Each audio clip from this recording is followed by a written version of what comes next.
Bueno, muy buenas noches para todos. Se dirige a ustedes el profesor José Augusto Ramírez, docente de la especialización en gerencia de proyectos.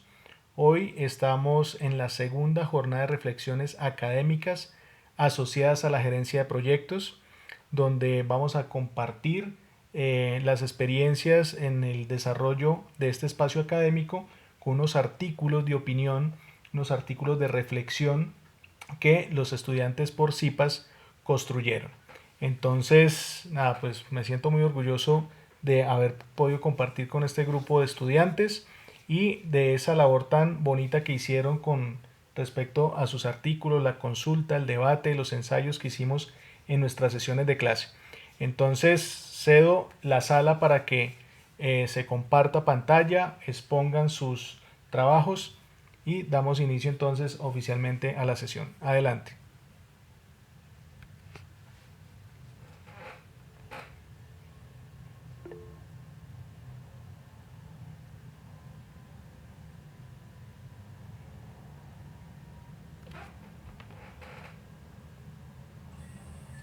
Buenas noches. Muy buenas noches, Juan Camilo.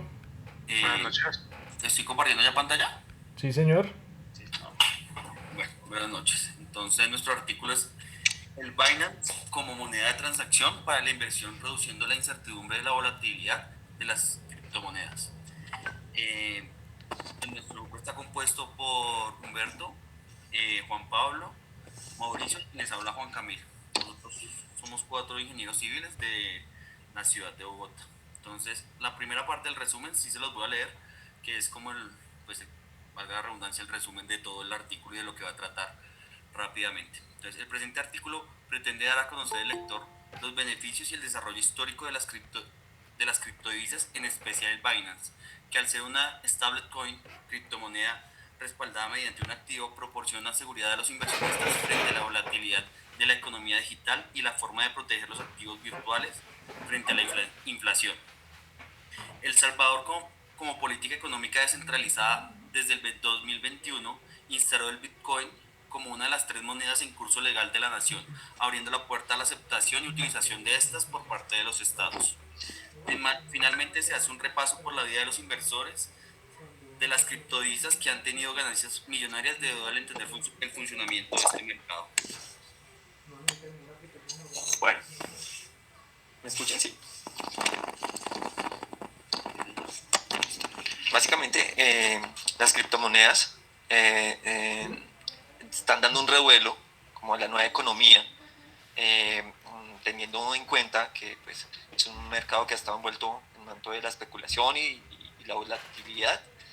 Es una apuesta que tiene riesgo, dado un comportamiento como la transacción monetaria. Eh, Se ha demostrado que es pues una nueva forma de inversión.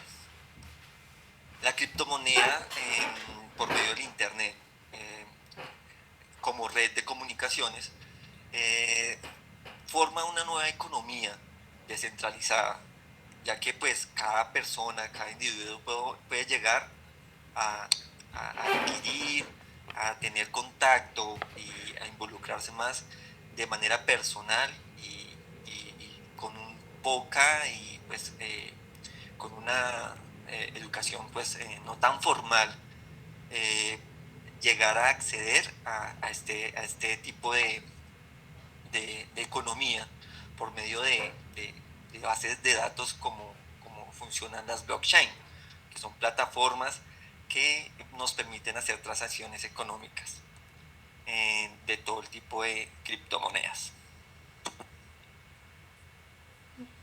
Bueno, haciendo un repaso de la historia, eh, las, hasta el siglo XX se utilizaba siempre la medida convencional, que era las monedas fiat, que son como el euro, el dólar o los yenes, ¿sí? Que son emitidas por una entidad centralizada, sea un banco central o por el mismo gobierno. Esto lo que daba era les daba la confianza a los usuarios de utilizar estas monedas siempre. Aunque en últimos años han pasado algunos errores en cuanto a las gestiones que hacen estas entidades. Por ejemplo, uno que está en el 2008, cuando colapsó la relación entre los clientes y las instituciones financieras, que dejó que una crisis financiera y eso en Estados Unidos, que perdieron más de 8.7 millones de empleos y cerraron 170.000 empresas pequeñas. Así también con las nuevas tecnologías aparece y se desarrolla una nueva, un sistema financiero descentralizado, que es como el Bitcoin, que es una moneda que ya se ha capitalizado por un valor de más de 400.000 millones de dólares y están en circulación por todo el mundo. Hasta el momento, hoy en día, existen más de 20.000 monedas digitales, esto registradas por una plataforma que se llama CoinMarket, y entre estas aparecen las stablecoin, que son aquellas monedas que están respaldadas por una moneda fiat. ¿Qué quiere decir esto? Entonces, que están respaldadas por alguna moneda que sea como el euro, el dólar o los yenes, o cualquier medio que tiene también una entidad pública o privada.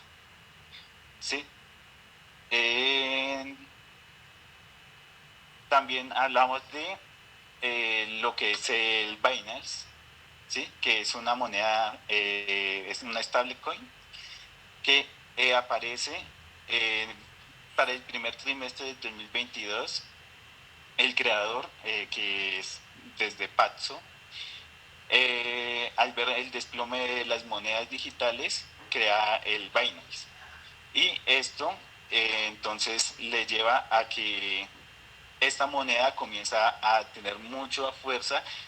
Como ya expliqué, tiene el respaldo de los dólares, en este caso, por 17.6 mil millones en letras del Estado y 6.5 millones en acuerdos de recompra inversora en Estados Unidos.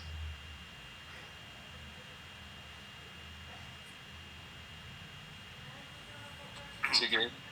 Sí, continuando, digamos, la forma de protegerse contra, contra la inflación más conocida y como más segura mediante estas stablecoin como la es el BUSDI, es manejar los dineros, digamos, terminar una operación financiera y dejar dineros entre 1 y 5 años en una modalidad que se llama staking.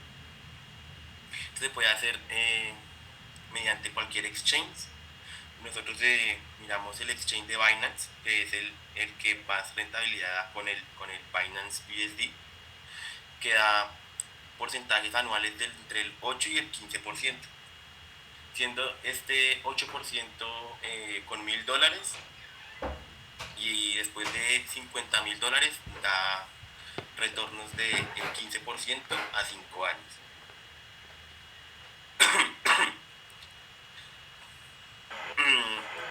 El Binance tiene como tal el protocolo POS, que es el Proof of Stake, que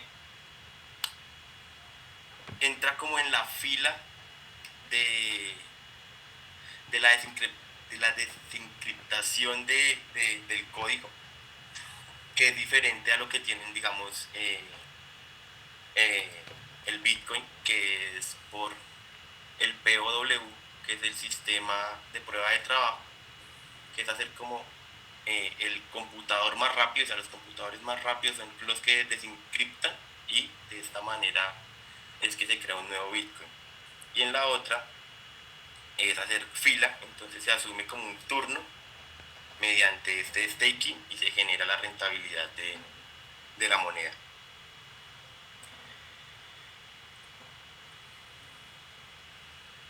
También de esta forma se pueden ir generando ingresos pasivos que sean superiores a la inflación generada por las monedas locales, como puede ser el peso y el mismo dólar. Entonces, pues en este momento, con la gran inflación que tiene el dólar, que está cerca del 8%, pues si uno tuviera un activo de capital de 50.000, de $50.000, uno podría guardarlos en staking y cubrir y poder salvar su dinero de esta inflación creciente de este año 2022. Las facilidades que tiene el BUSDI es que, además de ser respaldada por dólares americanos, también en la plataforma de Binance ella opera mediante también los bancos que están asociados al SWIFT, que son más de 11.000 bancos miembros, que es la entidad para las comunicaciones interbancarias y financieras del mundo. Entonces, mediante la aplicación, yo retiro mis dólares en cualquier momento y en menos de 5 minutos yo puedo tener mi dinero en mi banco, que estén asociados a esta plataforma SWIFT. El Bitcoin, como moneda de curso legal en El Salvador, en 1934 se crea el Banco Central de El Salvador y crea su primer moneda, que es el colón. El banco funciona hasta el año 2021, donde se decide centralizar el mercado en el dólar. A partir de este año no se emiten más, aún hay colonos por ahí en el mercado y estos tienen una tasa fija de cambio de 8,75 colonos por un dólar. Esto se debido a los problemas de la gran inflación y la gran deuda que tenían los países de la Mesoamérica, de Centroamérica, ya que toda su deuda era en dólares. Entonces por eso se decide aceptar el dólar como moneda local. Al protegerse mediante esta divisa, son menos susceptibles a grandes cambios en los precios del consumidor y en los precios que maneja el país durante todo el año. O sea, su índice de precio al consumidor se vuelve más estable, de cierta manera. En el año 2021, en septiembre del 2021, el presidente actual, Nayib Bukele, informa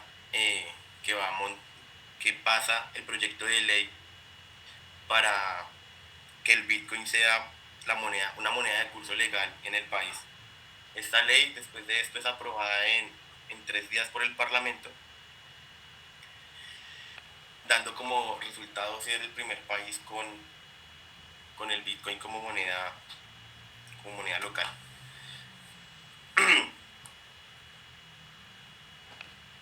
Los problemas que conlleva, así separándose de la Reserva Federal de los Estados Unidos y no dependiendo de este sistema pues que ellos no manejan. Un problema que tiene el Bitcoin es que fluctúa demasiado en el tiempo. O sea, en periodos muy cortos como un día puede cambiar su valor hasta un 35%, que eso se vio a comienzos de este año. Estaba variando hasta un 35% diario su valor. Al ser este valor tan variante, pues en un día no es aconsejable para usar métodos de pago para compras, digamos, normales del día a día. Entonces esto lo vemos como un problema que enfrenta el Bitcoin en El Salvador. Otro problema es la cantidad de transacciones que se pueden hacer por segundo. Digamos, el Bitcoin solo puede realizar 7 transacciones por segundo, el Ethereum 20, PayPal 195, Ripple 1500 y Bushdi 2000. Como comparación, digamos, Visa, Mastercard o American Express pueden realizar hasta 24.000 transacciones por segundo. Digamos, esto en comparación con Bitcoin es que Visa en menos de 3 horas, en 150 minutos, puede hacer todas las transacciones que realiza Bitcoin en todo un año. Un ejemplo de cómo las criptodivisas han ayudado, digamos, a Latinoamérica se pudo ver con Venezuela en el año 2020, donde se estimó que más de 300 millones de dólares se movían en Bitcoin en ese año. Bukele, la ley de Bitcoin que implementa el presidente de El Salvador solo consta de 16 artículos, donde pues hay varios de ellos que generan incertidumbre. Ya uno como tal es el número 7, que obliga a que todo agente económico debe aceptar Bitcoin como forma de pago. Y otro es el número 8, que es que el gobierno impondrá una billetera nacional de nombre Chivo, un wallet, para manejar esos Bitcoin que se muevan dentro del país. Bukele, usted con este Chivo, con este wallet de Chivo, poder tributar sobre las comisiones que recibe El Salvador, ya que estas remesas son casi del 26% del PIB en este país, de las cuales pues ese 26% no tributa para el Estado. Y se enfrenta pues a dos grandes empresas como es Western Union y MoneyGram. Uno de los problemas que se enfrenta con como la incorporación de la app es que Western Union maneja comisiones desde del 0% según la cantidad, pero maneja una comisión promedio del 2,87%, mientras que el Chivo maneja una comisión del 5%. Esto también pues hace que no sea interesante mandar bitcoins o dólares por esta aplicación. Bueno, entonces dentro de las biografías que vamos a resaltar está la de Changpeng Zhao, que es el CEO y el cofundador de Binance. Él crea esta app en función de crear el exchange más grande del mundo y el que más transacciones logrará realizar a través de criptomonedas. Actualmente es utilizada en 180 países y la nómina de esta empresa es de 5.000 empleados. Posterior a esto crea el Binance Coin, que es la moneda de esta plataforma y la cual se utiliza actualmente en gran parte del mundo y para diversas cosas como vuelos, hoteles, restaurantes. Y él la crea funcionalmente con esa idea de que sea utilizable en todo el mundo y que tenga diverso funcionamiento, que no solo sea para operaciones, sino que pueda utilizarse en la vida cotidiana, que pueda reemplazar las monedas fiat en cualquier lugar. De la visión de él es importante resaltar que entendió el funcionamiento. Él crea esta idea o se empieza a enfocar en estas ideas de las criptomonedas a partir del 2013, después de haber trabajado en la Bolsa de Valores de Tokio y de haber trabajado en diferentes compañías de inversiones. Él crea y entiende este mundo y pues digamos que de las biografías que vamos a exponer es la que más resaltamos por, por todo lo que con todo lo que conlleva desde el inicio de esta exchange hasta la actualidad. Otra de las personas importantes es Tim Draper. Él es la tercera generación de una familia de inversionistas. Digamos que él vio también en el tema del Bitcoin una gran forma de crecer su riqueza. Entonces, en el 2014 compró un lote de Bitcoin que se había puesto a la venta debido a que había sido decomisado por parte de los alguaciles de Estados Unidos porque se había utilizado para la compra de drogas. Las compró 30.000 Bitcoins por 19 millones de dólares. Pues actualmente eso equivale a más de 1.000 millones, aparte de tener pues inversiones en Sky, Tesla, Twitter, bueno, en diversas compañías, lo cual demuestra que el pensar a futuro. En ese momento cuando los compró, él predijo que en 3 años cada Bitcoin alcanzaría un valor de 10.000 dólares y pues no se equivocó al llegar que el año pasado alcanzó los 60.000 dólares. Otra de las personas que vamos a resaltar es Chris Larsen. Es un ejecutivo de negocios, cofundador de varias empresas en Silicon Valley y es el cofundador de OpenCoin. Esto es otra moneda virtual que actualmente alcanza transferencias de 1.500 por segundo y su capitalización en el mercado es de 20.000 millones. Entonces esta es otra de las monedas más importantes en el mercado que existe actualmente. Bueno, hay unas advertencias frente a las falsas inversiones en criptomonedas. Podemos encontrar el modelo Ponzi, que es piramidal, que lo pudimos encontrar pues aquí en Colombia, una grande pirámide como fue DMG. Se están evidenciando en las criptomonedas ciertos negocios de multinivel que ofrecen a la gente por medio de publicidad de cierta manera y vendiendo cursos y vendiendo varias cosas que dicen que usted puede volverse millonario, puede obtener grandes ganancias, y pues esto pues realmente este negocio, nuevo modelo de negocio descentralizado, permite que como persona natural cada uno podamos hacer una inversión sin tener que llegar a estos medios que pues realmente lo que buscan es, pues es engañarnos. Las stablecoins, que son monedas de criptomonedas basadas en una moneda fiat, nos permite tener más confiabilidad, porque están respaldadas por un bien o pues una moneda ya conocida.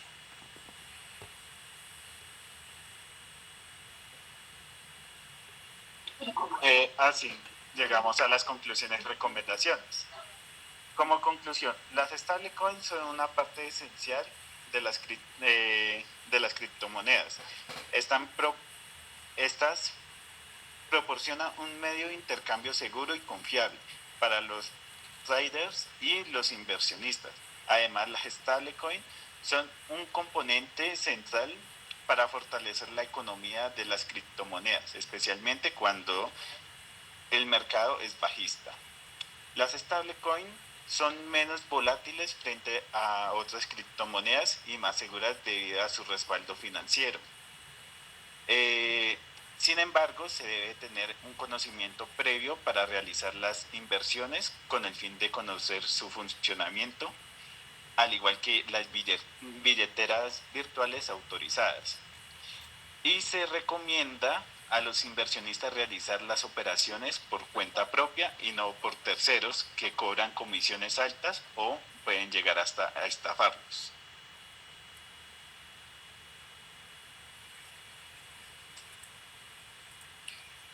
Listo, esto sería todo. Listo, muchas gracias. Bueno chicos, muchísimas gracias por este tema de interés. Es un tema que sin lugar a duda está moviendo las finanzas en el mundo, está moviendo muchos proyectos de inversión en todo lo que enmarca la economía digital y las finanzas tecnológicas.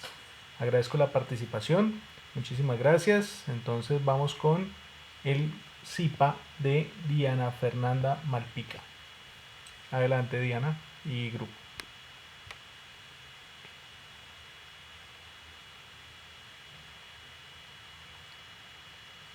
Buenas noches para todos. Por favor, me confirman si ya están viendo nuestra pantalla, por favor. Confirmado, Diana. Bueno, gracias. Nos presentamos las personas que hicieron parte del desarrollo de este artículo científico enfocado a lo financiero. Somos Diana Marcela Castillo, Ángela Paola Rosas y quien les habla, Diana Fernanda Malpica. Este artículo tiene como fin analizar el comportamiento de la inflación en el último año, específicamente en el periodo de junio 2021 a junio 2022 en la ciudad de Bogotá, y cómo esto afecta el sector de alimentos y cómo su variación puede influir en la toma de decisiones. De entrada, vamos a presentarles con un resumen. Me voy a permitir leerles textualmente el resumen, debido a que el resumen del resumen es como complicado. Entonces, como consecuencia del consumo, el retorno a las actividades cotidianas, el fortalecimiento de la industria y el comercio, como parte del proceso de la reactivación económica de la pandemia generada por el COVID-19 entre junio 2021 y junio 2022, la inflación ha tenido un incremento bastante significativo con respecto al mismo periodo del año inmediatamente anterior. los altos costos en los fletes e insumos originados en la crisis de los contenedores, la invasión de Rusia a Ucrania y la estrategia del cero COVID-19, el aumento de la inflación se ha dado por el impulso de los precios de los alimentos, debido a que el aumento de la demanda se reflejó en un alto consumo, debido a que hubo una reactivación económica en el uso de los establecimientos comerciales, como lo son hoteles, bares, restaurantes, y el retorno a la cotidianidad, celebrando las fechas especiales y la reactivación del turismo, además de una mayor presencialidad en los colegios, universidades y oficinas, retornando nuevamente a la presencialidad, lo cual implica que la inflación anual acelera el 8.78% a este momento. Por ende, se realiza un análisis sobre el incremento de la inflación, y esto se realiza por medio de una revisión e investigación de documentos y boletines económicos regionales publicados por el Banco de la República y demás bibliografía relacionada para poder identificar las consecuencias de esta volatilidad. Dentro de las palabras claves, pues tenemos lo que corresponde a alimentos, inflación, la ciudad de Bogotá y la reactivación económica.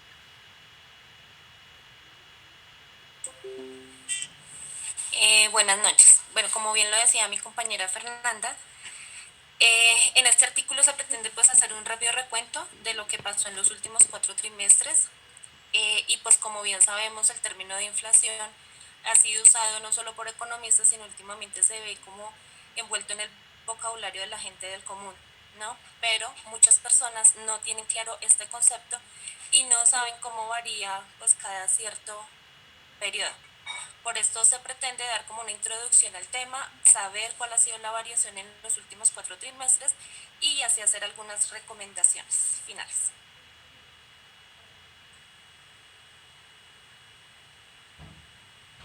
Buenas noches para todos. La definición del problema que hemos dejado ha sido cómo se encuentra el comportamiento de la inflación en el sector de alimentos en la ciudad de Bogotá entre el periodo de junio del 2021 a junio del 2022.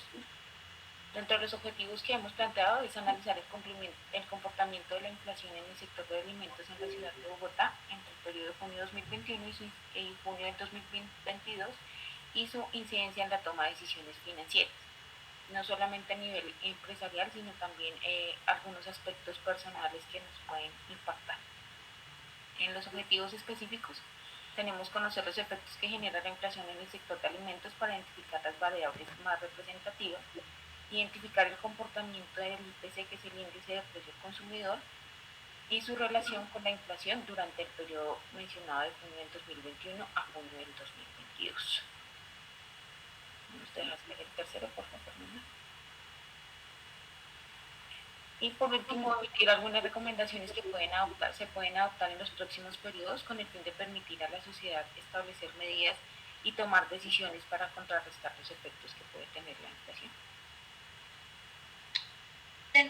Vamos ahora a tratar el comportamiento de los 4 trimestres trabajados. Entonces se trabajó el tercer y cuarto trimestre del 2021 y se trabajaron y analizaron el primer y segundo trimestre del año 2022.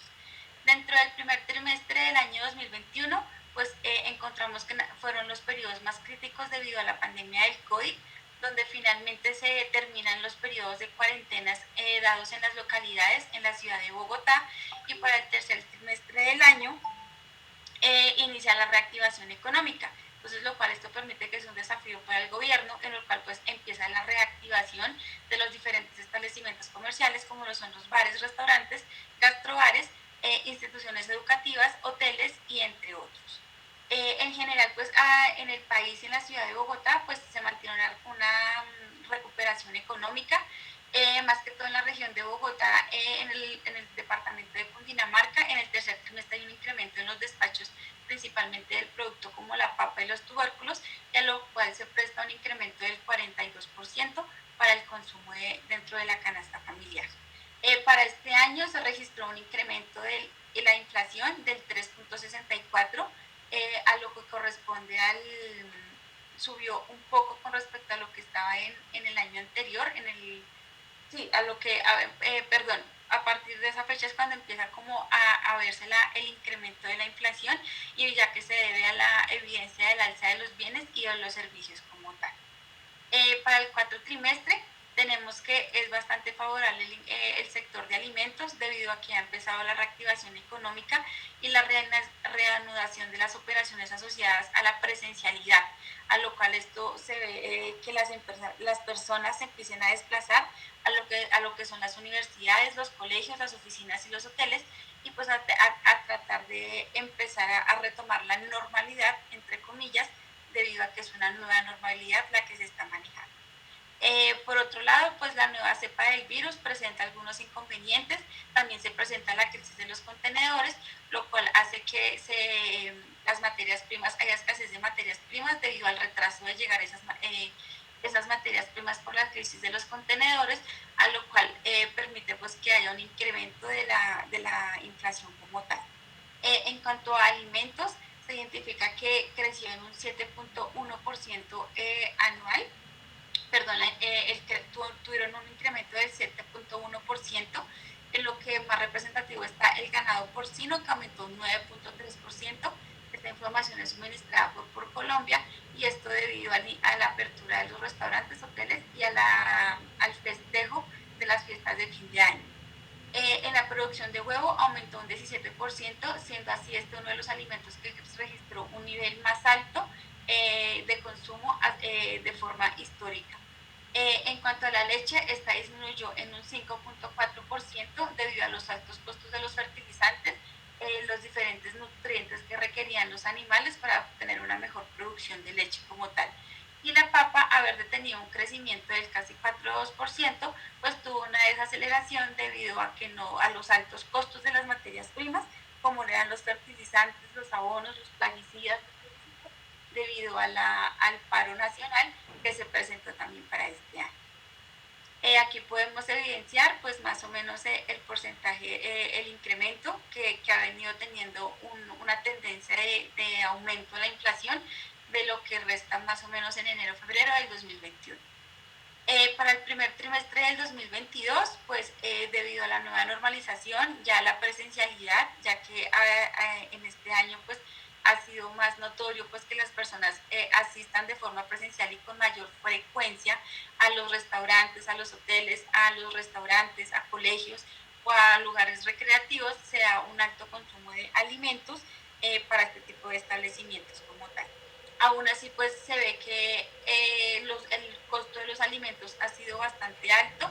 Ya empezamos a ver afectados no solo ya por la crisis de los contenedores, sino también por el cambio climático, por los inviernos tan fuertes que han sido, que las cosechas pues no han sido las mejores, y también por la guerra entre Rusia y Ucrania que se ha venido presentando, lo cual, como no es desconocimiento, yo creo que para muchos de nosotros, que Ucrania es una gran potencia pues en la exportación de materias primas como abonos y algunas materias primas para producir los abonos, lo cual es bastante importante para tener una buena cosecha.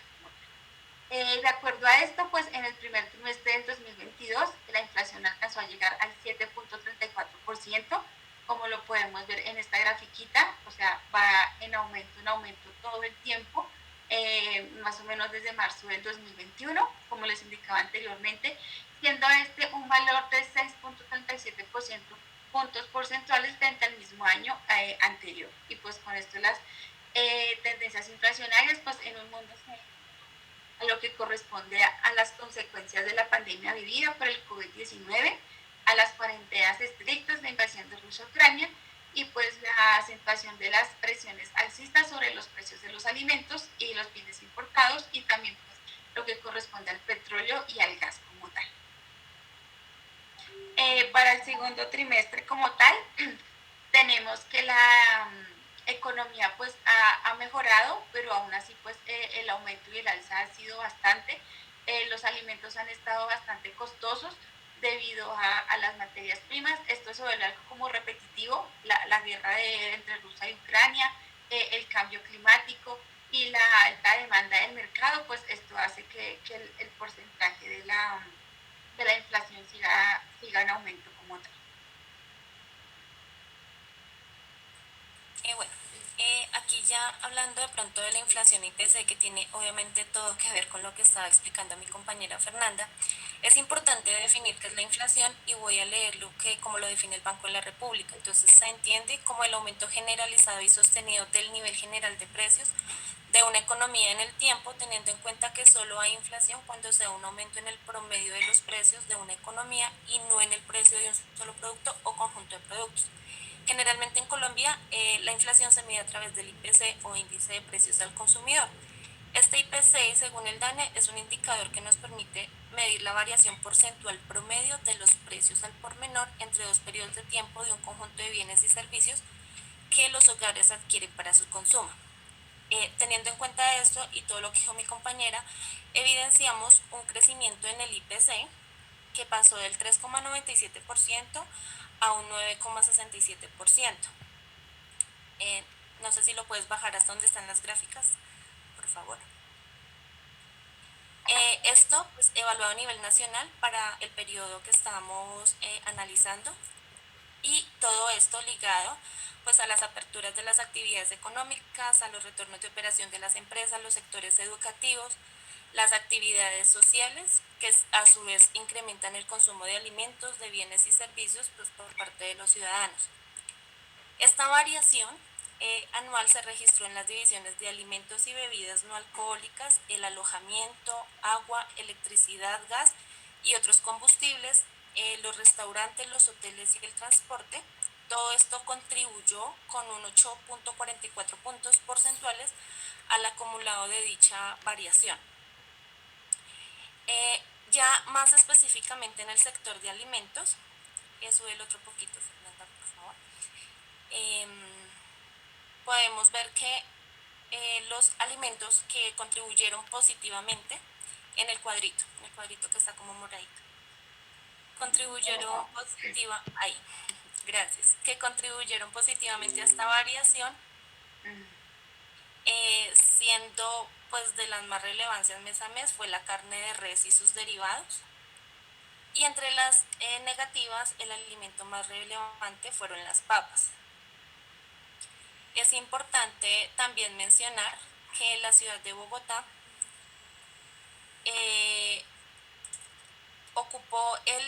está con la inflación más alta de las 23 ciudades principales, siendo los restaurantes, los hoteles, la recreación y los artículos del hogar los bienes y servicios con mayor afectación en los precios.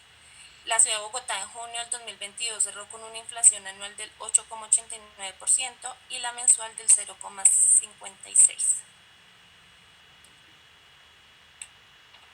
Gracias, chicas.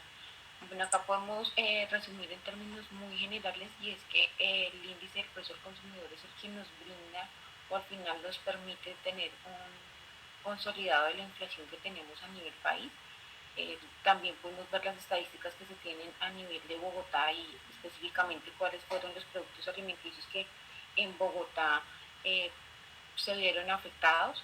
Principalmente se ven afectados el huevo, café, arroz y productos que tengan que estar relacionados con el ganado por factores externos o internos propios del país. Externos tiene que ver con la crisis y la invasión de Rusia y Ucrania, las tasas cambiarias que se han presentado a nivel mundial y que nos afectan porque pues son muchas importaciones las que llegan, entre esas los productos y fertilizantes para los cultivos, condiciones climáticas que al final pues se ven afectadas en el agro colombiano para la producción de bienes y alimentos que se o que se consumen al interior del país, y pues al final se ven impactados los daños o deterioros en las cosechas. Como conclusiones y recomendaciones, pues queremos dejar algunas importantes que se pueden ver a nivel general en proyectos que podamos desarrollar, y también podemos impactarlas a nivel personal. Entre estas tenemos realizar los presupuestos de ingresos y los gastos que vamos proyectando en periodos cortos y en periodos largos que tengamos, ya sea en nuestros proyectos o en nuestra vida personal, de tal manera que ajustemos esos presupuestos a lo que hemos dado y evitemos sobrepasar estos presupuestos. Hacer el uso de créditos o obligaciones financieras con tasas de interés más bajas. Ahorita las tasas de interés están muy altas, pero sí se pueden hacer compras de cartera cuando las tasas de interés sean mucho mejores las que nos ofrezcan frente al crédito que vamos a la deuda financiera que tengamos y que queramos cubrir, es buscar tasas inferiores a las que tengamos actualmente. Anticipar compras de bienes y servicios que podamos proveer o podamos adquirir de manera anticipada. Podemos verlo como viene la tendencia de la inflación, del IPC y de las tasas cambiarias, es una alza muy marcada, y que lo que podemos hacer, pensar en compras anticipadas, ya sean de bienes personales o a nivel empresarial. Sabemos que viene la época del fin de año donde se vienen compras y proyección de compras a nivel general. Identificar fuentes de ingreso adicionales a las que se tienen, ya sea en una organización o a nivel personal, y evitar depender solamente de una fuente de ingreso, o cuando en algunos proyectos o organizaciones se presenta un único cliente y si ese cliente se va, pues se derrumba totalmente la organización. Evitar hacer compras con condiciones de créditos a largo plazo y que las tasas de interés sean muy altas, pues nos va a incrementar finalmente el presupuesto que hayamos efectuado. Realizar el cálculo de finanzas personales y familiares para identificar esos gastos hormiga que en la primera tutoría pudimos analizar nosotros a nivel personal esas finanzas, identificar esos gastos hormiga y poder cubrir un poco realmente gastos necesarios. Identificar las verdaderas opciones de descuento. Muchas veces nos aparece en el descuento el 2x1, el 50% de descuento, el día sin IVA, que también lo vivimos en el periodo presidencial pasado y que al final se nos puede ver reflejado en no tanta economía, sino pagar lo mismo. Identificar los productos que han subido realmente de precio y buscar y analizar cómo sustituir este tipo de productos en nuestra canasta familiar o en nuestras actividades económicas empresariales. Contar con capital invertido. Esto puede beneficiarse de la inflación debido a que se valoriza, y con la inflación el dinero pierde valor cada día. Bajar las deudas debido a que estas incrementan el costo del crédito, en lo posible usar costos u otros medios de pago, o en lo posible pagos directos o inmediatos. Realizar la lista de artículos necesarios y cumplir con el presupuesto que nos hemos proyectado, y hacer una comparación de los precios para que realmente hagamos el uso y el aprovechamiento de las promociones que nos brinda el mercado. Bueno, por acá les dejamos al final la bibliografía que hemos utilizado. Finalmente son documentos relacionados con el Banco de la República, el DANE y cámaras de comercio, principalmente a nivel de Bogotá. Muchas gracias. Muy bien, chicas, un tema muy interesante, muy de actualidad, todo lo que tiene que ver con entorno económico, contexto económico, reactivación económica y explicación muy clara de unas variables macroeconómicas también, y esto cómo influye en los proyectos de inversión. Agradezco tan importante participación. Vamos ahora con el grupo de Gloria Velázquez. Adelante. Profe, por favor, me confirman si están viendo ya la pantalla. Sí, señor, ya empezaste a compartir. Sí, ya tenemos. Listo. Un segundo, porfa. ¿Listo, Andreita? Listo, Andresito. Buenas noches para todos. Agradecemos su atención esta noche y les queremos presentar nuestro artículo. El artículo fue realizado por el CIPA 5, el cual está integrado por Carlos Andrés Vargas Quimbaya, Andrés Camilo Orozco Aristizábal, Alejandra María Quintero Ramos, Félix Andrés Contreras González y quien les habla, Andrea Paola Reyes Velázquez. Nuestro artículo trata del forecast y la planeación de inventarios como herramienta de gestión financiera en el sector manufacturero.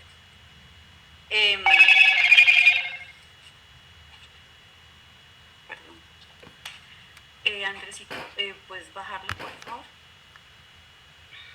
Bueno, el presente artículo pretende puntualmente sobre el impacto que traen las diferentes áreas de una organización. Su punto de partida es el forecasting, donde podemos conocer con anterioridad las ventas, los ingresos, los nuevos clientes, la oferta y la demanda y otras funciones utilizando los datos históricos de la organización. Debemos tener en cuenta el pasivo, el presente y el futuro de las ventas. También es muy importante aclarar que los inventarios hacen parte del activo corriente y que dependen de una correcta planeación, administración y gestión que se ven reflejadas en la liquidez y en la rentabilidad esperada. Es importante conocer los datos estadísticos del sell-in y del sell-out y se pueden generar unas ciertas incertidumbres sobre las ventas futuras del producto que afectan los estados financieros de la organización. A continuación, vamos a mostrar un caso de estudio de una empresa en el sector manufacturero. Listo, buenas noches para todos. Como mi compañera acaba de mencionarlo, el artículo que vamos a tratar en este tiempo radica en la importancia que tiene el forecast en todo lo que tiene que ver con la planeación de inventarios y la planeación financiera para empresas del sector manufacturero. Para ello es importante tener en cuenta que el forecast como tal es como un pronóstico del proceso de estimación de situaciones de incertidumbre y que forecastear o el forecast es como aquello que se hace para planear la demanda futura o lo que se va a producir a futuro. Y ese forecast lo constituye algo que se conoce como el sell-in o el sell-out, para este caso estudio en empresas del sector manufacturero, bien entendiéndose el sell-in como las ventas que se hacen a los canales de distribución o a los distribuidores, y el sell-out ya lo que tiene que ver con la venta directa o realizada al consumidor final. También entender que lo que tiene que ver con el forecast hace referencia a la planeación. En el artículo hablamos que la planeación o una planeación adecuada para empresas del sector manufacturera radica en estimaciones planeadas con mesura. Si bien los planes se estiman de acuerdo a históricos de ventas y probabilidades, siempre hay que tener en cuenta las predicciones y posibles escenarios no favorables que puedan alterar el normal desarrollo o ejecución de las metas planteadas por una organización. ¿Qué quiere decir esto? Que en ocasiones se planea, pero no se planea de acuerdo a cómo el forecast determina que se debe planear para que los objetivos y las metas se logren alcanzar. En este caso estudio, en lo que hablamos radicado en el artículo, tenemos una empresa del sector manufacturero en la cual vamos a ver cómo una planeación incorrecta del forecast deriva directamente en sobrecostos en tema de inventarios y en tema de flujo de caja. Acá vamos a tomar unos años de referencia, arrancamos desde enero del 2020, a diciembre del 2020. Inicialmente en los gráficos se muestra que la empresa tenía, iniciando el 2020, 13.600 millones de pesos, perdón, aquí es miles de millones, 13.600 millones de pesos en inventario. Esos 13.600 millones de pesos corresponden al inventario que estaba ya producido, es decir, todas aquellas unidades que ya estaban producidas pero que no se habían comercializado, es decir, no se había generado o no se había efectuado el sell-in, que es la venta directa a los distribuidores, y por ende tampoco se había cerrado lo que tiene que ver con el sell-out, que es la venta final, que es la venta al cliente final. Adicional a ello, en la curvita que vemos aquí planteada en la gráfica, nos plantean que la empresa de caso estudio como tal tiene una política de inventarios que discrimina que su máximo nivel de inventarios tiene que ser de 60 días. Si superan los 60 días van en contra de las políticas. En este caso, de enero a diciembre del 2020, vemos como la tendencia ha ido al alza y pues vimos que ya obviamente promediando ya se sobrepasaron en sus políticas, alcanzando un número de 83 días, lo que discrimina que ya no está siendo tan recurrente y no ha sido tan regular la venta, pero la planeación sigue siendo la misma. En este orden de ideas quiere decir que hay una descomunicación o una comunicación incorrecta en algunas de las áreas que son importantes para planear ese tipo de demanda y la producción perdón, que va acorde con las necesidades de la empresa. Esto solamente para un año. Ya para el siguiente año, o sea, enero del 2020 y ya arrancando en enero del 2020, diciembre del 2021, pues vemos el mismo comportamiento.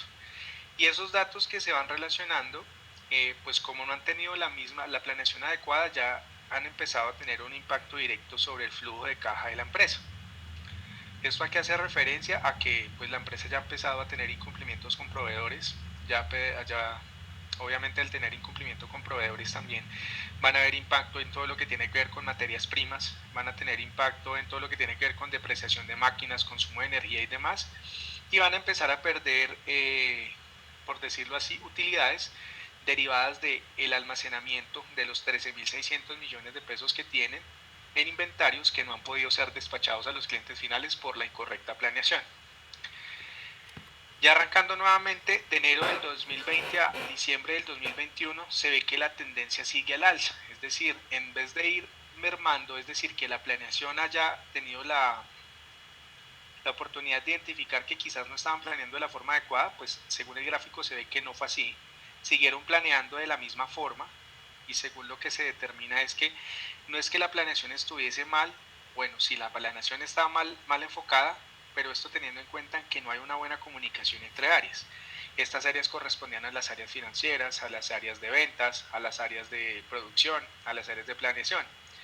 Al estos, digamos que saltarse canales de comunicación, en ocasiones ventas se comprometía como tal a facturar y a proyectar y a ejecutar ciertos pedidos que por planeación no se podrían, teniendo en cuenta que no había la disponibilidad de la máquina, que de pronto no tenían el personal, que la mano de obra se veía afectada.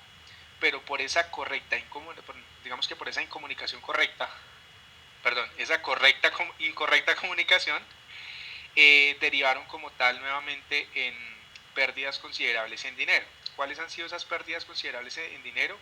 Ya a corte de julio del 2022 logramos identificar, pues para el gráfico 2 y 3, que vendría siendo gráfico 2 y gráfico 3, que la continuidad en el comportamiento de ese inventario ya no son 83 como se identificaba en el primer año, sino que ya va en aumento, ya van 20 días por encima, es decir, van 83 días de inventario, o sea, ya van 23 días por encima de lo que tiene que ver con, de acuerdo a la planeación.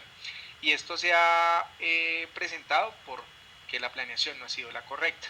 Ya tener 105 días por encima de inventarios, digamos que es un número que realmente impacta mucho más fuerte que el año anterior todo lo que tiene que ver con el flujo de caja, porque ya no va a haber la misma fluidez para seguir pagando y consiguiendo todo aquello que se necesita para producir. Adicional a ello, este comportamiento se mantuvo durante 3 años, ¿sí? En un lapso de 3 años. En esos 3 años la planeación se hizo no de acuerdo a lo que determina el forecast, que son históricos, que son ventas, que son proyecciones, y no se aplicaban directamente las combinaciones numéricas o los logaritmos que se determinaban para poder efectuar lo que se tiene que ver con la planeación. En ese orden de ideas siguió presentándose la misma tendencia y siguieron incumpliendo directamente con todo lo que tiene que ver con las políticas, de acuerdo al artículo que estamos viendo. Actualmente pues decimos que teniendo en cuenta los datos anteriores, contar con un inventario de 16.200 millones de pesos y días de inventario superiores a los estimados en políticas, que son 60, genera altos impactos en el flujo de caja que afectan considerablemente el tema de materias primas, disponibilidad de maquinaria, porque no van a haber repuestos para poder arreglar las máquinas y demás, mano de obra, depreciación de máquinas y consumo de energía. Y este impacto es tal que altera el normal desarrollo de toda la producción, puesto que ya no van a ir, digamos que directamente enrutados hacia los objetivos estratégicos que se estipularon, sino que la empresa ha tenido que coger unos rumbos diferentes para poder desarrollar o ejecutar sus proyectos futuros. ¿Listo? Adicional a ello, se identifica que tener esos 16.200 millones de pesos en inventario constituyen como tal un real cuello de botella, y que ese cuello de botella pues no les va a permitir tener la rentabilidad esperada y por ende pues tampoco el flujo de caja necesario para poder desarrollar sus actividades económicas. Importante también tener en cuenta que el forecast como herramienta de planeación se puede convertir en un pilar importante en la operación de las compañías, y su correcto funcionamiento, o sea, lo diferente a lo que estamos exponiendo, generaría que las empresas no tengan represados activos corrientes. En este caso la empresa tiene activos por 16.200 millones de pesos inventariados que están almacenados, que pues no están generando alguna liquidez, por decirlo de una u otra forma. Adicional a ello, es importante tener en cuenta que las empresas manufactureras como tal viven o funcionan o operan de acuerdo a las necesidades y a todo lo que tiene que ver con la producción, y la producción debe estar estimada de acuerdo a las planeaciones, y esa planeación siempre tiene que hacerse de forma correcta. En caso de que sigan haciéndolo de esa forma, pues no van a generar los indicadores estimados.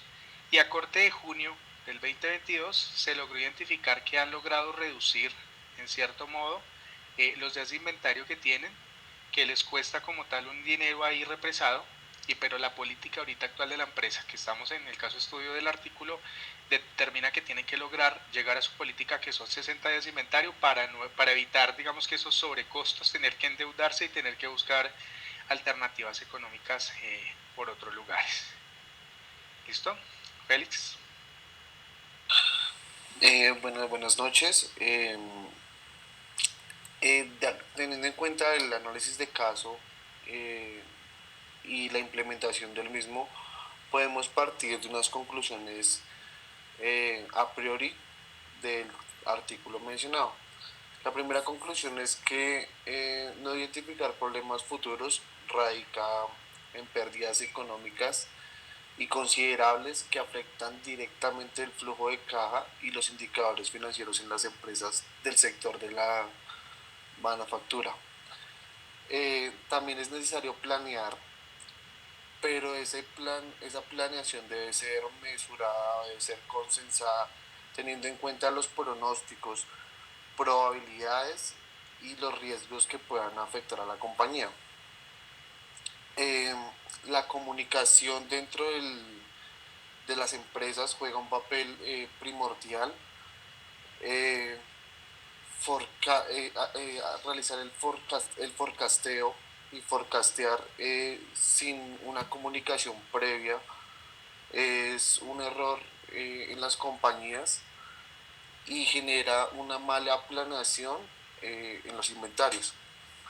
El flujo de caja depende de la correcta planeación.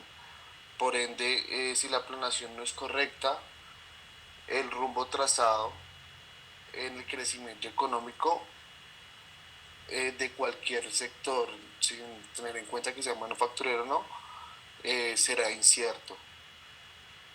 Aunque un algoritmo es un conjunto ordenado de operaciones y cálculos para hallar soluciones a los problemas de inventario, no se puede confiar 100% en ese algoritmo, a menos de que la información sea recopilada de una manera muy segregada y su funcionamiento dependa de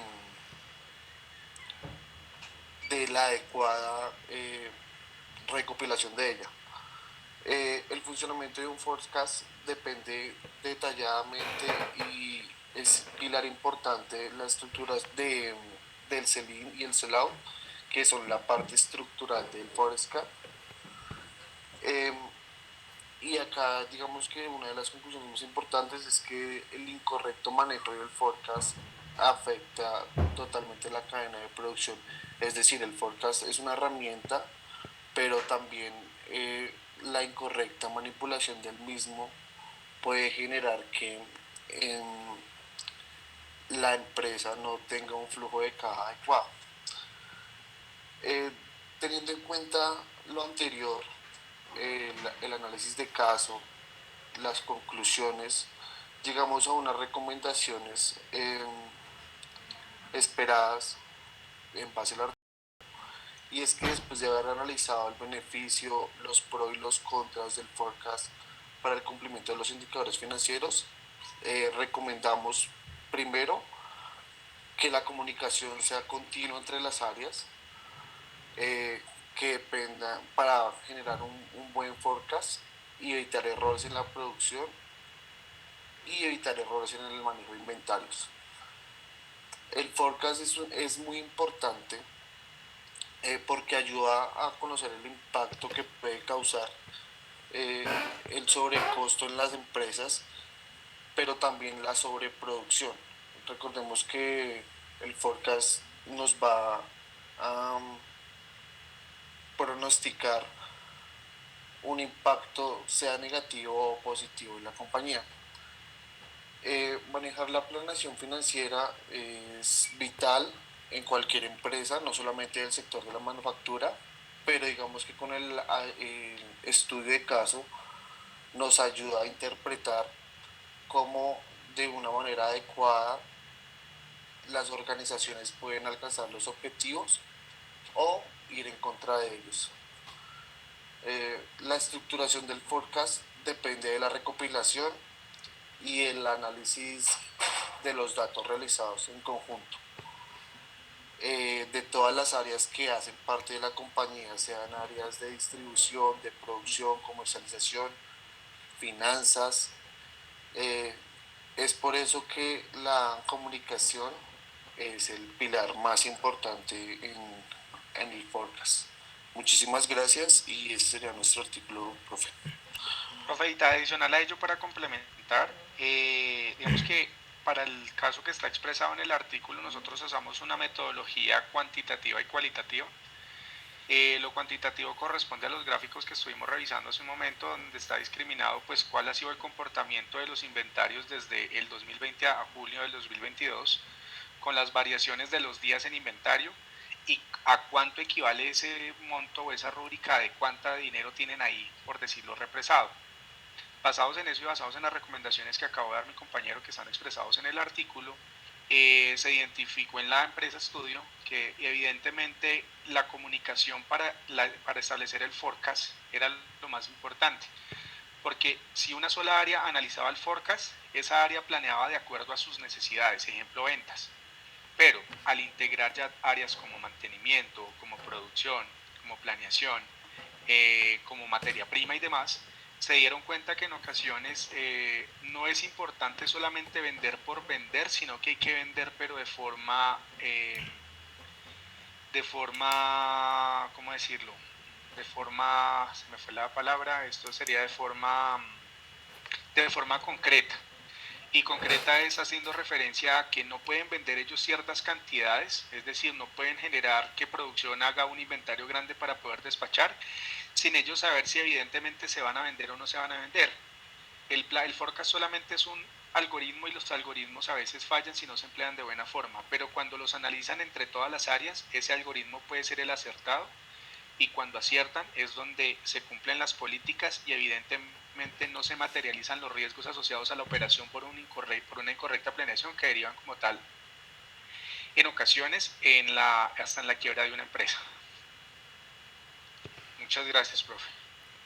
No, gracias a ustedes, chicos. Un artículo muy interesante porque se enmarca en lo que tiene que ver con las finanzas corporativas y se centra especialmente en las finanzas de corto plazo. Sabemos que es donde está concentrada la liquidez y dependiendo de la liquidez, como lo vimos en los análisis de caso, ahí depende la rentabilidad de un proyecto, depende la viabilidad financiera del proyecto y también pues de acuerdo a esa generación de flujo efectivo nos permite determinar el periodo de recuperación de la inversión. Entonces este es un análisis, una reflexión que gira en torno al análisis de la liquidez. Muchísimas gracias. Se alista por favor el CIPA de Jesús Antonio Esquivel Manjarres. Bueno, profe, un momento, compartimos.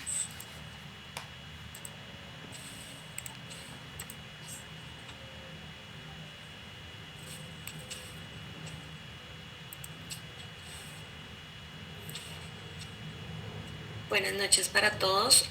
La CIPA de nosotros está integrada por Claudia Milena Herrera, quien les habla, Jesús Antonio Esquivel Manjarres.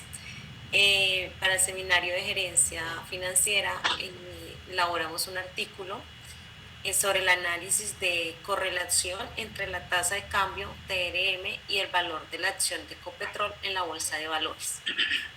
Entonces, vamos acá con un breve resumen. En este documento se analizó la correlación de la tasa de cambio TRM frente al valor de cierre de la acción de Ecopetrol, negociada en la Bolsa de Valores de Colombia.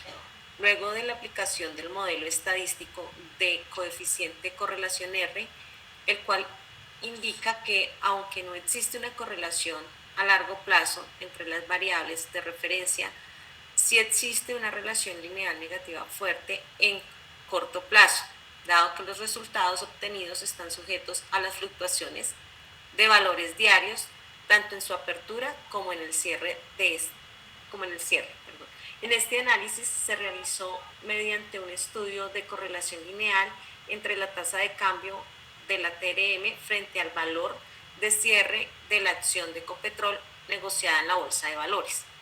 Tenemos las palabras claves, que es el índice de correlación, tasa representativa del mercado, TRM, acción, Bolsa de Valores de Colombia, Ecopetrol, análisis y COP.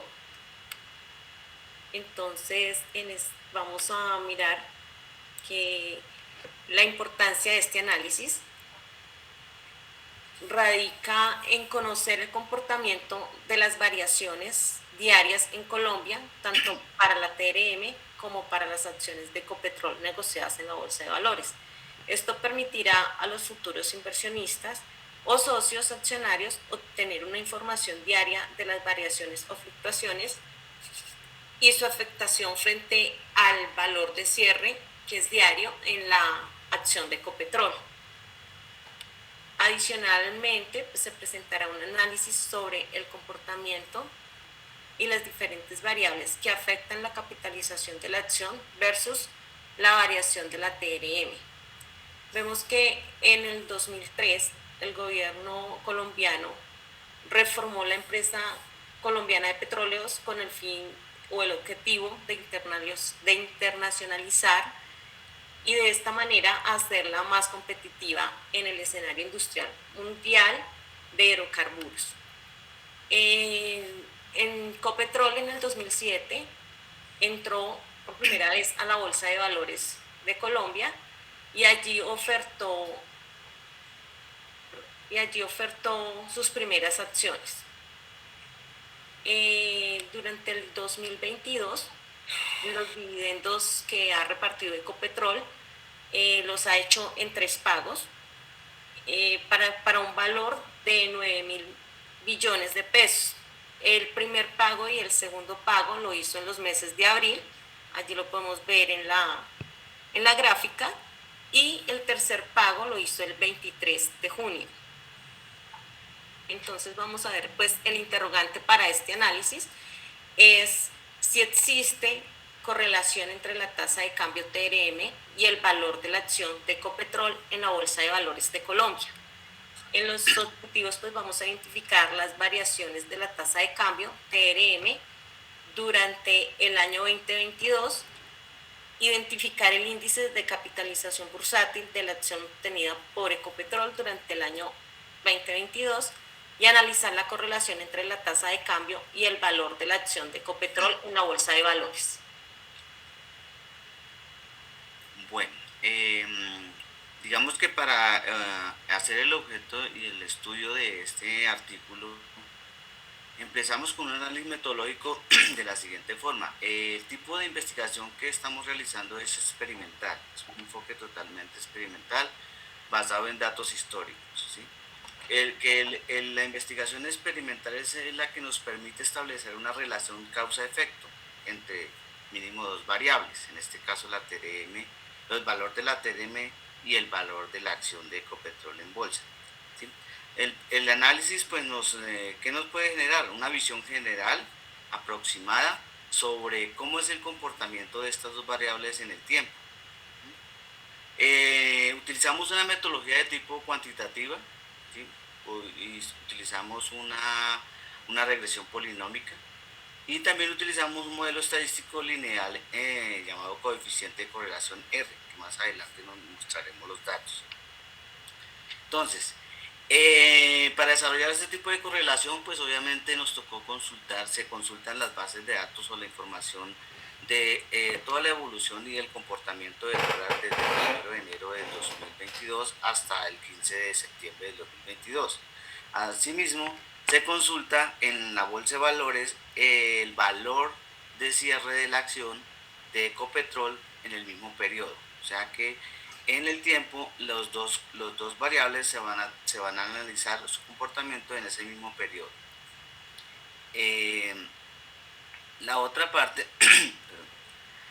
¿con qué se hace eso? Con el fin de establecer y describir la relación lineal ¿sí? O polinómica, bueno, entre las dos variables cuantitativas, totalmente independientes.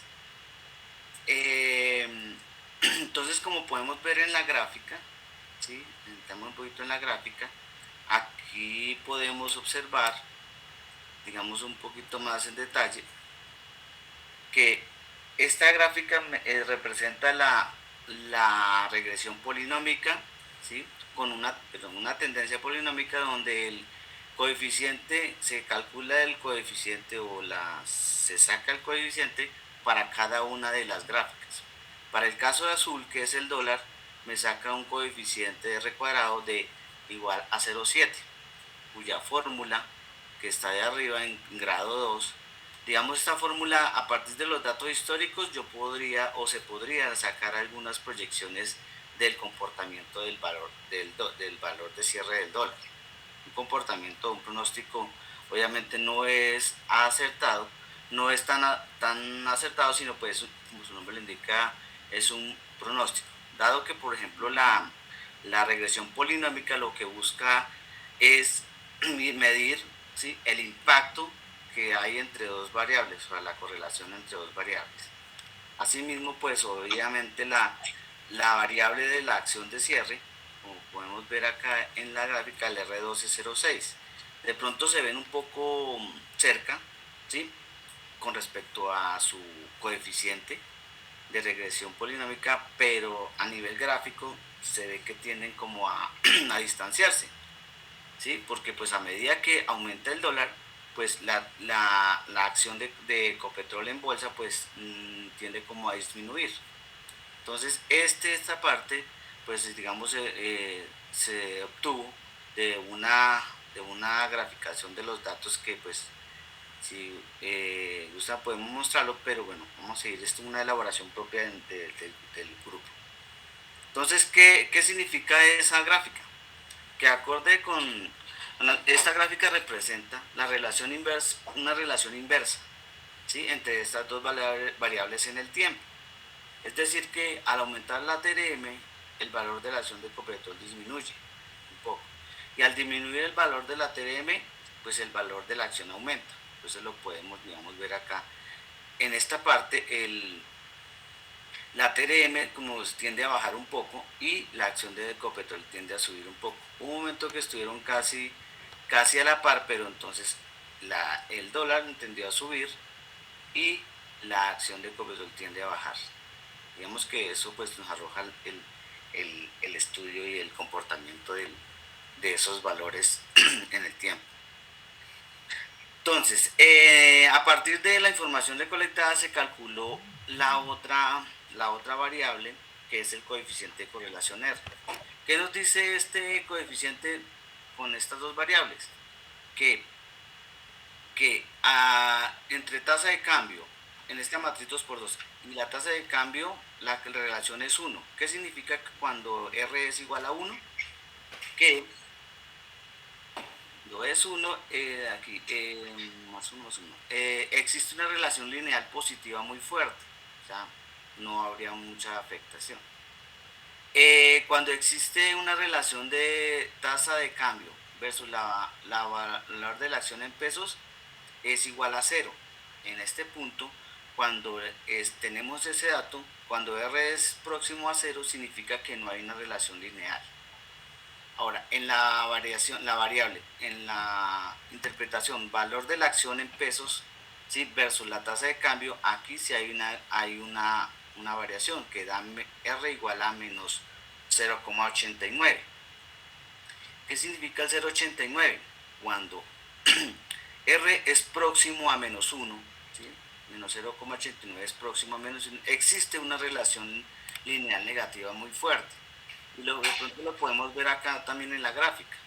Entonces, la gráfica en este sentido, pues, si graficáramos el comportamiento del coeficiente, sería una gráfica prácticamente con una pendiente negativa, ¿sí? Digamos que esa parte nos mostraría la gráfica. Y con el valor de la acción, con el valor de la acción, pues es 1, o sea que no existe una relación lineal. En ese orden de ideas, Y de acuerdo con el resultado del modelo estadístico, veamos hacia acá, para las dos variables se obtuvo que las variables tienen una relación lineal negativa muy fuerte, dado que las fluctuaciones en la TRM y el valor de la acción del Ecopetrol son inversamente proporcionales. Entonces, de acuerdo a lo que hemos visto, digamos que voy a mostrarles acá la data. En esta parte, aunque se ve muy pequeño, en esta parte tenemos todo desde el 3 de enero hasta el 15 de septiembre, de que se hizo objeto de estudio en el tiempo. Tenemos la tasa de cambio diaria también del mercado, cuya fuente fue la Banco de la República, desde el 1 de enero hasta el 15 de septiembre. Tenemos el valor de la acción en pesos, también desde el 1 de enero hasta el 15 de septiembre, cuya fuente fue la Bolsa de Valores. Y aquí pues tenemos una variación en pesos, que es la diferencia entre el valor del día menos el día anterior. Entonces, aquí está graficada la gráfica. Aquí tenemos la gráfica un poco más visible en el tiempo también. Entonces, con respecto al coeficiente de correlación, tenemos las dos variables, las mismas variables, y se calculó, hay una fórmula acá en análisis de datos. En análisis de datos, y acá nos muestra el valor. Este es el cuadro que saca la correlación de coeficiente de correlación R. Es una fórmula en Excel que lo saca de acuerdo a las dos variables. Entonces, de acuerdo a esto,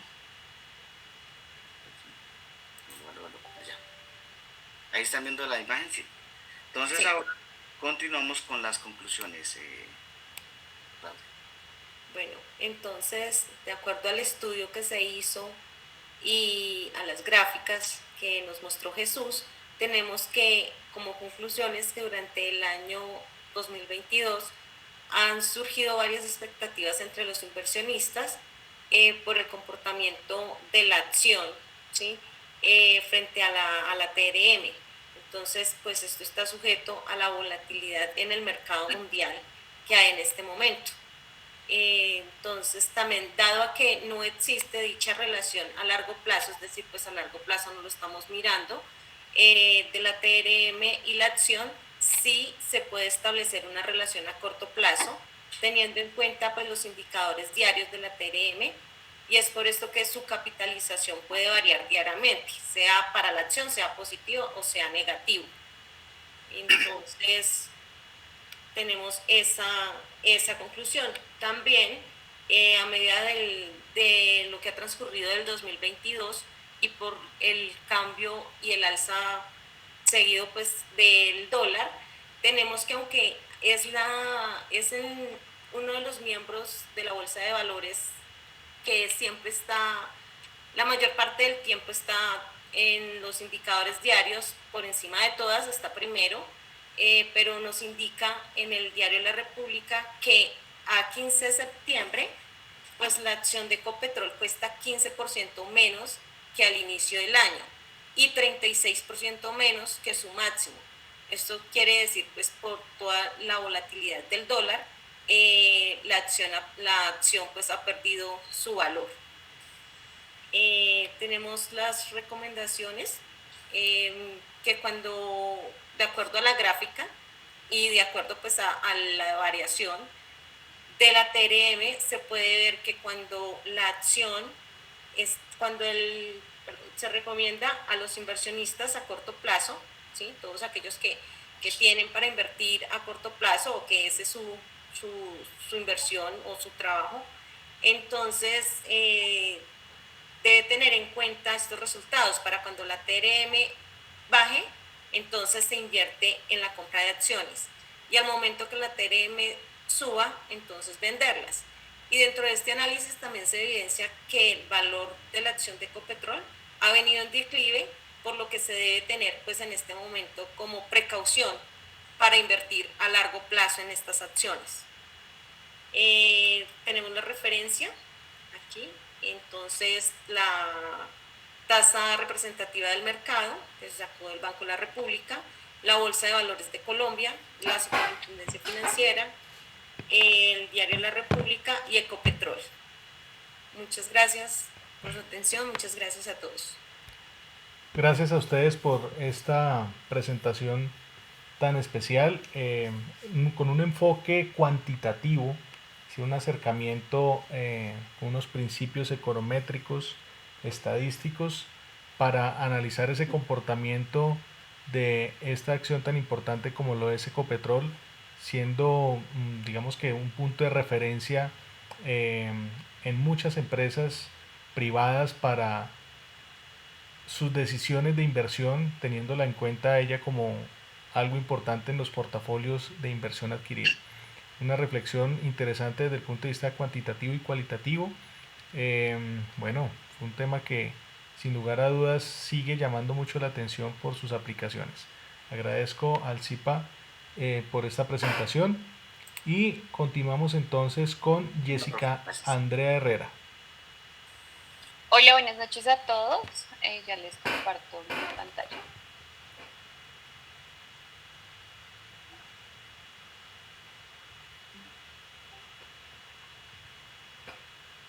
¿Ahí ven mi pantalla? Sí, ya empezaste a compartir. Listo. Entonces el tema que les vengo a compartir el día de hoy es bioeconomía, innovar en verde como alternativa de inversión. La bioeconomía en Colombia nace como un sistema de protección a la riqueza natural. Esta se entendía en Colombia o fue implementada en Colombia como una estrategia de crecimiento económico que va direccionada a una gestión eficiente y sostenible de la biodiversidad biomasa residual, con el fin de crear nuevos productos y procesos y servicios que generen un valor agregado bajo conocimientos e innovación que permita crear nuevas palancas de crecimiento y desarrollo en las regiones de Colombia. Esto es tomado desde parte de un artículo del Departamento Nacional de Planeación, y Colombia se ha convertido con base a este concepto que fue adaptado, se ha convertido en la segunda nación en Latinoamérica en emitir bonos verdes, soberanos por 1.5 billones en 2021. Por ello hace que se clasifique como un mercado potencial para la generación de rentabilidad de inversión sostenible. A hoy la inversión se conoce dentro del sistema económico como una actividad que permite incrementar el poder adquisitivo de una inversión. Sin embargo, este poder adquisitivo en el futuro puede variar por varios factores económicos que van surgiendo en el presente. Entonces, este entorno se va afectando por, digamos que estímulos a nivel social, político, legal, cultural y también ambiental, donde en muchas ocasiones estos cambios se convierten en algunas oportunidades de negocio para algunos sectores, incluso para las mismas personas, y para otros son unos impactos negativos para la capitalización del dinero. Es por ello que digamos que actualmente las personas y las empresas se encuentran en una constante búsqueda de alcanzar su independencia económica. Por eso esta actividad a nivel financiero de inversión resulta ser, digamos que una alternativa para poder lograr esta independencia económica que les comentaba. Entonces, invertir en verde resulta ser un ejercicio sostenible, sencillo y de impacto social positivo, va enfocado sobre todo a contribuir a actividades de conservación de los recursos naturales. Como bien sabemos, los recursos naturales son, digamos que el capital natural más importante en todo el mundo.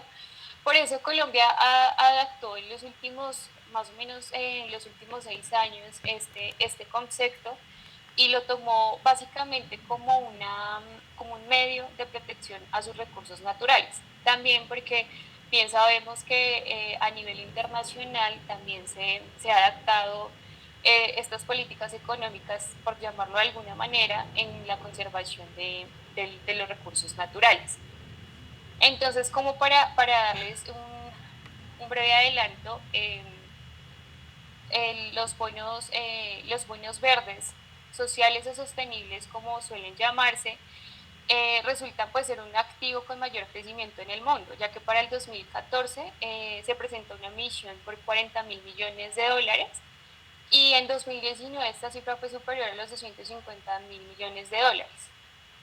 Entonces, Colombia para el 2021 logra por primera vez una subasta de 750 millones en bonos verdes con una tasa de rendimiento mínima del 7,5. Y ya pues más adelante les voy a mostrar cuál es uno de, digamos, como de sus plus en esta inversión verde.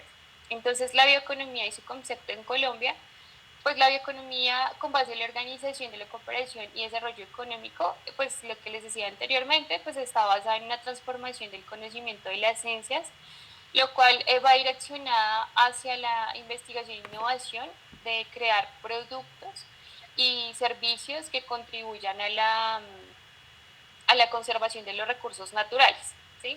Colombia, como bien sabemos, es muy rica en tema de sus recursos naturales y se ha posicionado como el segundo país más rico después de Brasil. Entonces, ¿esto quiere decir? Que Colombia tiene una gran oportunidad de inversión en bonos verdes, pues estos bonos van direccionados, como les decía anteriormente, a todos esos proyectos que generan productos o servicios que van enfocados a la conservación de los recursos naturales. Entonces, Colombia, pues, como bien les decía, adoptó esta bioeconomía como una parte de protección de sus recursos naturales y ya con base al boletín 55 del Ministerio de Hacienda para el año 2021,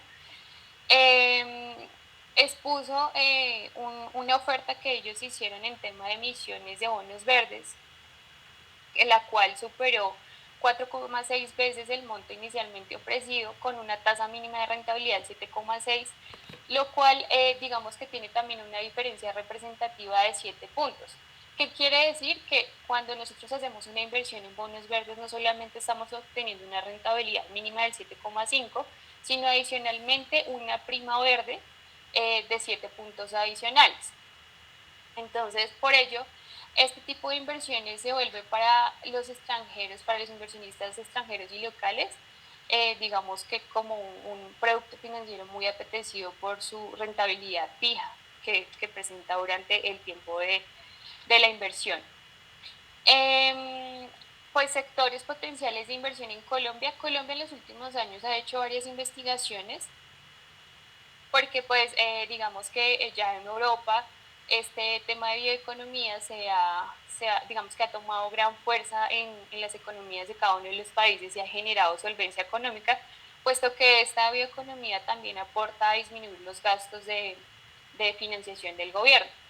Entonces Colombia dentro de esas investigaciones que realizó o de esos estudios, determinó que uno de los varios sectores que estaban potenciales dentro de Colombia era el tema del farmacéutico, el tema también de energía y derivados, el de construcción y salud humana.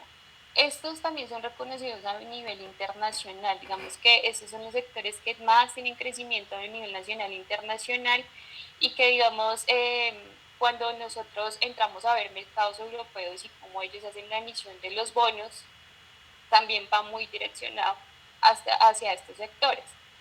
Entonces, digamos que gracias a esas investigaciones que se han realizado a esos sectores potenciales, hay algunos en crecimiento, gracias a la inversión que se hizo en su momento en 2021, el país destina el 40% de esa inversión verde, el 40% lo destina a gestión del agua, el 27% a la transición de transporte hacia un sistema más limpio y sostenible, un 16% a la protección de biodiversidad y el 14% a la transición a energías no convencionales y renovables.